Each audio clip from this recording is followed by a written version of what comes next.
साल 2008 में आशीष दहिया पॉलिसी बाजार के पहले सीड फंड के लिए इन्फोएज का दरवाजा खटखटाते हैं और ऐसा कुछ कमाल कर देते हैं कि पहले ही मीटिंग में डील क्रैक हो जाती है। फेमसली इन्हें आयरन मैन भी कहा जाता है। तो क्या ये आयरन मैन स्टॉक मार्केट पर चार चांद लगा पाएंगे? साथ ही कंपनी के वैल्यूएशंस को लेकर कई सारे कंसर्न्स हैं, जिसके बारे में भी आज हम डिटेल में बात करेंगे। तो पॉपकॉर्न लेकर नया कुछ सीखने के लिए रेडी रहिए।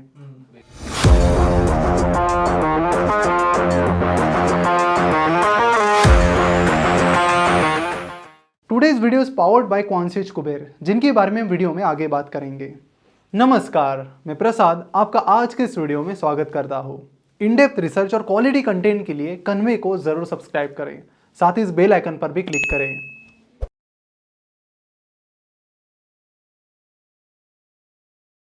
पॉलिसी बाजार के सीड फंडिंग के लिए आशीष दहिया मिस्टर संजू भिखचंदानी के पास गए, जो कि फाउंडर है इन्फोएज के।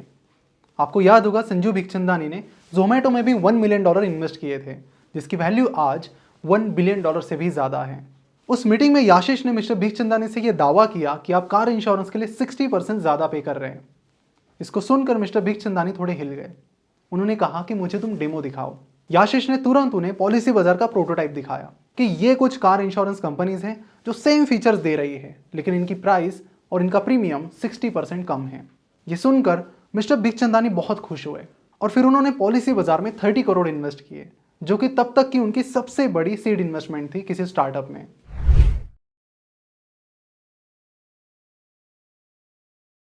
पॉलिसी बाजार के पूरे बिजनेस मॉडल को समझने के लिए हमें इंश्योरेंस इंडस्ट्री को समझना पड़ेगा। जनरली इस इंडस्ट्री को बहुत कॉम्प्लेक्स माना जाता है। आप में से कितने ही लोगों ने इस इंडस्ट्री में करियर करने के बारे में सोचा होगा? तो यहाँ पर मैं उसे बहुत सिंपल करने वाला हूँ। आपसे कुछ मैं सवाल पूछने वाला हूँ और कुछ फैक्ट्स आपको शो करने वाला हूँ, और फिर इतना ही काफ़ी है पूरी इंश्योरेंस इंडस्ट्री को समझने के लिए। डिजिटल इंश्योरेंस मार्केट प्लेस में पॉलिसी बाजार के पास 93.4% मार्केट शेयर है। लेकिन यहाँ पर आप कोई भी कंक्लूजन मत निकालिए, क्योंकि आने वाले फैक्ट्स बहुत शॉकिंग हैं। तो सबसे पहले आप मुझे बताइए कि इंडिया में जितनी भी पॉलिसीज बेची जाती है, उनमें से कितनी पॉलिसीज ऑनलाइन सेल होती है? 30%, 40%, कितनी?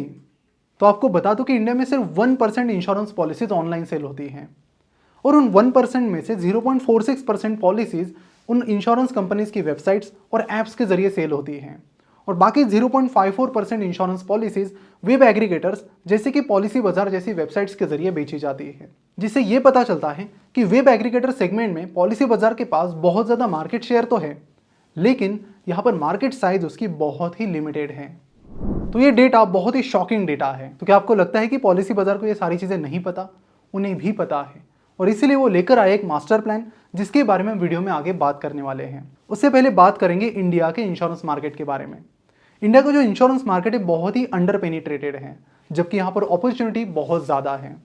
इंडिया में सिर्फ 3.75% लोगों के पास किसी ना किसी तरीके का इंश्योरेंस है। अगर हम इसे बाकी कंट्रीज से कंपेयर करें तो हमारी रैंकिंग जो है बहुत पीछे चली आती है। वहीं पर अगर हम ऑनलाइन सेल्स की बात करते हैं तो यूरोप में 50% इंश्योरेंस वेब एग्रीगेटर्स के जरिए बेचे जाते हैं। वहीं इंडिया में वो परसेंट सिर्फ 0.54 पर है। पॉलिसी बाजार, जो कि इंश्योरेंस वेब एग्रीगेटर सेगमेंट में मार्केट लीडर है और जिनकी मोनोपोली है, उनका मार्केट सिर्फ 0.54% के मार्केट से आता है।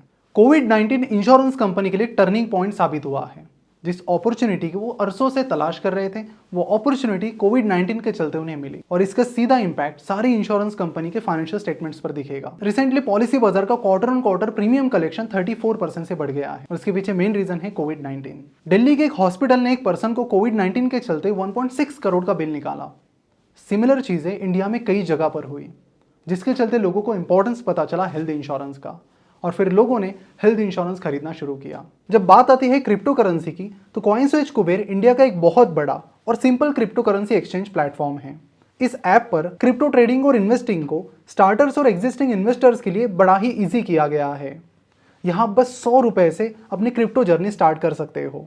स्मार्ट और फास्ट केवाईसी के सपोर्ट के साथ आपको साइन अप करने के बाद 50 रुपए का रेफरल बोनस भी मिलता है, और यहाँ पर आपको 75 से ज़्यादा क्रिप्टो करेंसीज में इन्वेस्ट करने का मौका मिलता है। इस प्लेटफॉर्म पर बस 14 महीनों में ही 1 करोड़ से ज़्यादा रजिस्टर्ड यूजर्स आ गए हैं। जो कि काफी इंप्रेसिव है। इंस्टेंट डिपॉजिट और विड्रॉल फीचर के साथ कॉइनस्विच कुबेर का सिंपल यूआई आपके क्रिप्टो करेंसी इन्वेस्टमेंट प्रोसेस को बहुत आसान कर देता है, ऑनलाइन फूड ऑर्डर करने की तरह। तो नीचे डिस्क्रिप्शन में दिए गए लिंक पर क्लिक करके कॉइनस्विच कुबेर को जरूर चेकआउट कीजिए। इंश्योरेंस से रिलेटेड कई सारे शॉकिंग फैक्ट्स आज हमारे पास है जो आपको इंश्योरेंस का इंपॉर्टेंस बता देंगे। साल 2003 में सार्स का आउटब्रेक हुआ था, जिसके बाद विंबलडन ने अपने टेनिस टूर्नामेंट में पैंडेमिक इंश्योरेंस शुरू किया, जिसके लिए वो सालाना 1.5 मिलियन यूरोस पे करते थे।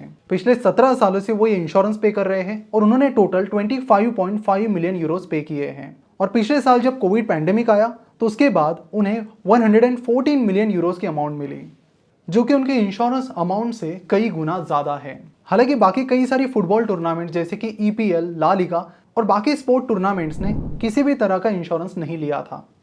इंश्योरेंस का यही ट्रेंड हमें पॉपुलर सेलिब्रिटीज के साथ भी देखने मिल रहा है। रोनाल्डो ने अपने पैरों पर 144 मिलियन डॉलर का इंश्योरेंस निकाला है। डेविड बैकहैम ने भी अपने लेग्स पर 140 मिलियन डॉलर का इंश्योरेंस निकाला है। और जूलिया रॉबर्ट्स ने तो कुछ अलग ही कर दिया, उन्होंने अपने स्माइल पर 30 मिलियन डॉलर का इंश्योरेंस निकाला है। अगर हम पॉलिसी बाजार के कुछ इंपॉर्टेंट स्टैटिस्टिक्स देखते हैं तो आपको उनके बिजनेस मॉडल के बारे में काफी कुछ पता चल जाएगा। पिछले 2 सालों में कंपनी के इंश्योरेंस पॉलिसी सेल में काफी बढ़ोतरी हुई है। फाइनेंशियल ईयर 2019 में उन्होंने 3 मिलियन पॉलिसीज बेची थी, जिसका नंबर अभी फाइनेंशियल ईयर 2021 में 7.2 मिलियन पर आ गया है। साथ ही कंपनी का रेवेन्यू भी यहाँ पर आप देख सकते हो तेजी से बढ़ रहा है और लॉसेस भी तेजी से कम हो रहे हैं। लेकिन यहाँ पर कंपनी एक बहुत बड़ा कंसर्न फेस कर रही है। कई सारी इंश्योरेंस कंपनीज प्लेटफॉर्म छोड़कर जा रही है। HDFC एर्गो ने पॉलिसी बाजार से अपनी लिस्टिंग हटा दी है। ICICI लोम्बार्ड जनरल इंश्योरेंस ने अपने रिटेल इंश्योरेंस पॉलिसी बाजार से हटा दिए हैं। और LIC जो कि पूरी इंडिया की 50% लाइफ इंश्योरेंस पॉलिसीज बेचती है, वो भी पॉलिसी बाजार पर प्रेजेंट नहीं है। जब मिस्टर याशीष दहिया ने पॉलिसी बाजार की शुरुआत की थी तो उनका गोल था कि एजेंट्स को हटाया जाए और सारी चीजें ट्रांसपेरेंट की जाए। लेकिन आज भी एजेंट्स इंश्योरेंस इंडस्ट्री में लीड कर रहे हैं और इसीलिए उन्होंने अपने मास्टर प्लान में कुछ चेंजेस लाए हैं। अब वो खुद 200 रिटेल आउटलेट शुरू कर रहे हैं, जिसके जरिए वो ऑफलाइन सेल करेंगे इंश्योरेंस का। और उसके लिए कंपनी को रिसेंटली इंश्योरेंस ब्रोकिंग का लाइसेंस भी मिला है, जो अलाउ करता है कंपनी को ऑफलाइन इंश्योरेंस बेचने के लिए, साथ ही ग्रुप हेल्थ इंश्योरेंस बेचने के लिए, जो भी बहुत बड़ी अपॉर्चुनिटी है।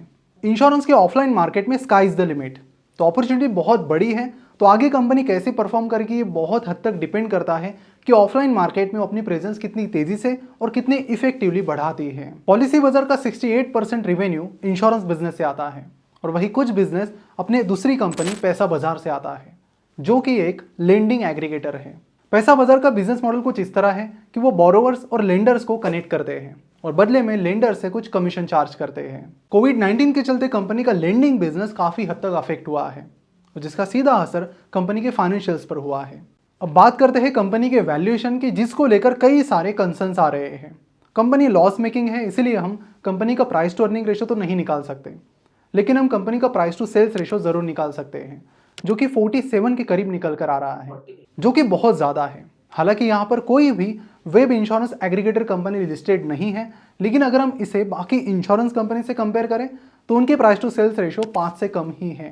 तो यहाँ पर जो वैल्यूएशन है हालांकि वो बहुत ज़्यादा है। और सिर्फ पॉलिसी बाजार ही नहीं, जितने भी स्टार्टअप्स रिसेंटली अपना IPO ला रहे हैं, मेरे हिसाब से उनका वैल्यूएशन काफ़ी ज़्यादा है।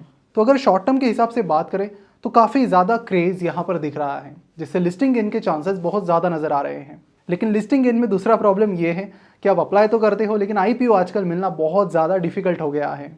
वही लॉन्ग टर्म की बात करते हैं तो लॉन्ग टर्म में कंपनी को आपको क्वार्टर एंड क्वार्टर ट्रैक करना बड़ा इंपॉर्टेंट है, बिकॉज करंट वैल्यूएशन पर मुझे कंपनी काफ़ी ओवर वैल्यूड नज़र आ रही है। तो क्वार्टर एंड क्वार्टर आप 2 चीज़ें चेक कीजिए कि ऑफलाइन मार्केट की ग्रोथ और ऑनलाइन में वेब एग्रीगेटर का मार्केट शेयर किस तरह से बढ़ रहा है ये। तो अगर वहाँ पर आपको कंपनी की ग्रोथ अच्छी दिखती है, वैल्यूएशन सही लगता है, तो आप लॉन्ग टर्म के लिए कंपनी के बारे में सोच सकते हो। कंपनी की इन्फॉर्मेशन काफ़ी इजीली अवेलेबल थी, लेकिन ये सारे कुछ ऐसे फैक्ट्स थे जो मेरे हिसाब से आप सभी को जानना बहुत ज़रूरी थे और इसीलिए हमने ये वीडियो बनाया। वीडियो अच्छा लगे तो सारे इन्वेस्टर्स के साथ ज़रूर शेयर कीजिए। Thank you so much. और जाते जाते कॉइनस्विच कुबेर ऐप को भी ज़रूर चेक कीजिए।